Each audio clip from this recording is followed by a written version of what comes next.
மாமா போல அப்படி அம்மா காதிக்கிட்டே நைய நொழியும் வந்துட்டு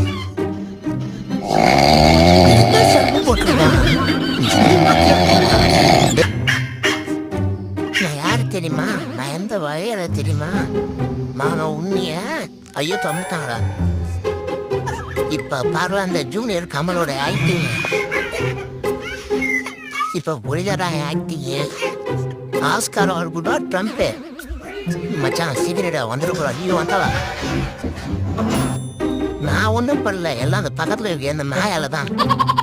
இந்த செம்பத்துக்கிட்டையும் அடுத்த கட்டுறியா எனக்குன்னா என் ஆள் ஒருவோட பத்தியா வந்தா பத்தியா ஏன்டா நைட்டெல்லாம் என்னை தூங்குடாம பண்ணிட்டு இப்ப நல்லா உனக்கு தூக்க வேண்டிய ஏன்றல என்னடா பாக்குற மாவனா